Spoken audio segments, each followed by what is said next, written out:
اعوذ باللہ من الشیطان الرجیم بسم اللہ الرحمن الرحیم۔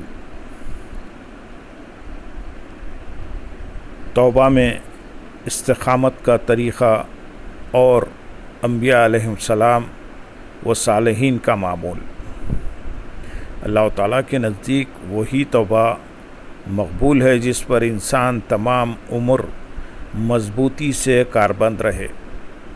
قرآن و سنت، آثار صحابہ اور اقوال صالحہ میں توبہ کو برقرار رکھنے کے مختلف طریقے بیان ہوئے ہیں، جن میں یہ ہے اللہ تعالیٰ کے ان بندوں کا جو توبہ کے بعد استقامت کا دامن تھامے رکھتے ہیں، ذکر کرتے ہوئے قرآن حکیم میں سورۃ النساء آیت نمبر 146 میں ارشاد فرمایا گیا، وہ لوگ جنہوں نے توبہ کر لی وہ سنور گئے اور انہوں نے اللہ سے مضبوط تعلق جوڑ لیا اور انہوں نے اپنا دین اللہ کے لیے خالص کر لیا، تو یہ مومنوں کی سنگت میں ہوں گے اور عنقریب اللہ مومنوں کو عظیم اجر عطا فرمائے گا۔ اس آیت کریمہ میں اللہ تعالیٰ نے توبہ میں استقامت کی 3 شرائط بیان فرمائی ہیں۔ نمبر 1، اصلاح زندگی۔ صدق دل سے توبہ کرنے کے بعد تائب کے لیے ضروری ہے کہ وہ اللہ تعالیٰ کی نافرمانی، غفلت، فسق و فجور اور گناہوں کو چھوڑ کر اطاعت الہی اور رضا الہی کے لیے اپنی زندگی وقف کر دے۔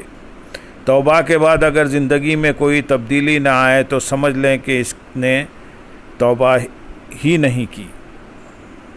نمبر 2، تعلق باللہ۔ اللہ کے سوا ہر غیر سے منہ پھیر کر صرف اور صرف اسی کی طرف متوجہ ہونا اور اس کی رضا خوشنودی کے حصول کو مقصد حیات بنا لینا توبہ کو قائم رکھنے کا بہترین ذریعہ ہے۔ خالق کائنات سے تعلق حبی استوار کیے بغیر توبہ پر استقامت حاصل نہیں کی جا سکتی۔ یہ کیفیت تبھی حاصل ہو سکتی ہے جب بندہ اللہ سے ٹوٹ ٹوٹ کر محبت کرنے کو اپنا شعار بنا لے۔ اور نمبر 3، اخلاص زندگی۔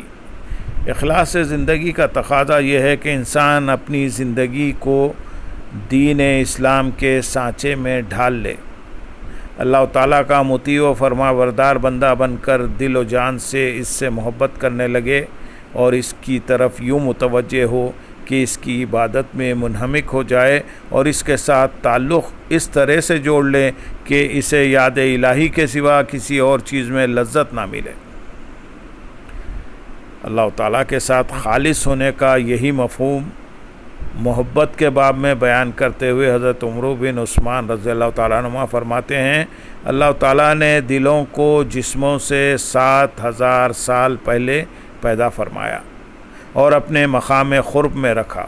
اسی طرح جانوں کو دلوں سے 7000 سال پہلے پیدا فرما کر اپنے مقام محبت میں رکھا اور اس کے ساتھ باطن کو جانوں سے 7000 سال پہلے پیدا فرمایا اور اپنے مقام وصال میں رکھا، اور ہر روز 360 مرتبے اپنے حسن کا جلوہ دکھایا، 360 بار اپنی نظر سے سرفراز کیا اور کلمہ محبت سنایا اور 360 لطائف انس اس پر ظاہر کیے، حتیٰ کہ کائنات پر نگاہ فرمائی تو اپنے سے زیادہ کسی کو اس کا اہل نہ پایا۔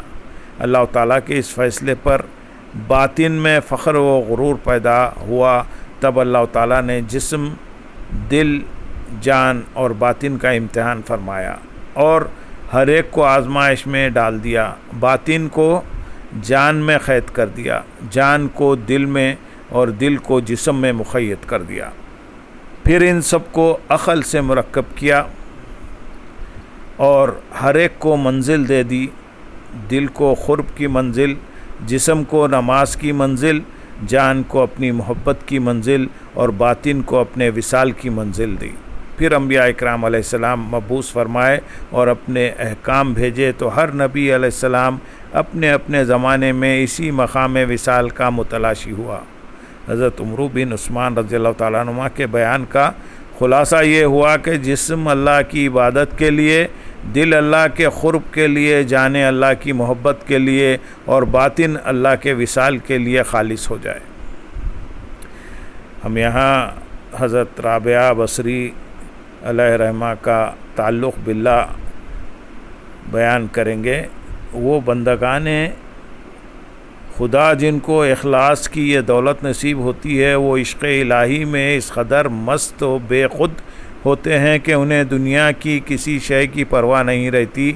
کوئی لالچ ان کے قدموں کو ڈگمگا نہیں سکتا، کوئی خوف ان کی گردنوں کو جھکا نہیں سکتا۔ ان کی کیفیت کا اندازہ حضرت رابعہ بصری علیہ رحمہ کی کیفیت تعلق باللہ سے لگایا جا سکتا ہے۔ آپ معرفت الہی میں بلند مقام پر فائز تھی۔ قرب الہی کا جو شرف آپ کو نصیب ہوا وہ خال ہی کسی اور کو میسر آیا ہے۔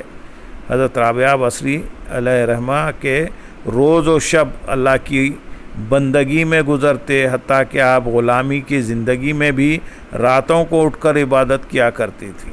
ایک رات آپ کا مالک اٹھا، اس نے دائیں بائیں دیکھا لیکن رابعہ بصری علیہ رحمہ کہیں بھی نظر نہ آئی۔ ان کا مالک اندھیرے میں آگے گیا تو دیکھا حضرت رابعہ بصری علیہ رحمہ حجرے کے کونے میں سجدہ ریز اللہ کے حضور رو رو کر عرض کر رہی ہیں، مولا دل تو چاہتا ہے کہ ہر وقت تیرے حضور سجدے میں پڑی رہوں، مگر کیا کروں، تو نے مجھے غیر کا محکوم بنا کر مجبور کر دیا ہے۔ جب ادھر سے فرصت ملتی ہے تو تیری بارگاہ میں آنا نصیب ہوتا ہے، اس طرح حاضری میں دیر ہو جاتی ہے۔ کاش مجھے اپنی بندگی کے لیے آزاد کیا ہوتا۔ یہ بات سن کر حضرت رابعہ بصری علیہ رحمہ کا مالک بے ہوش ہو کر زمین پر گر پڑا اور آپ علیہ رحمہ کو آزاد کرتے ہوئے کہنے لگا کہ حق تو یہ تھا کہ تو مالکہ ہوتی اور میں غلام ہوتا۔ معلوم ہوا کہ اللہ کے محبوب اور مقرب بندوں کے ہاں بندگی میں خالص ہونے کا معنی ہی کچھ اور ہے۔ اللہم صلی علی سیدنا محمد وعلی آل سیدنا محمد وبارک وسلم۔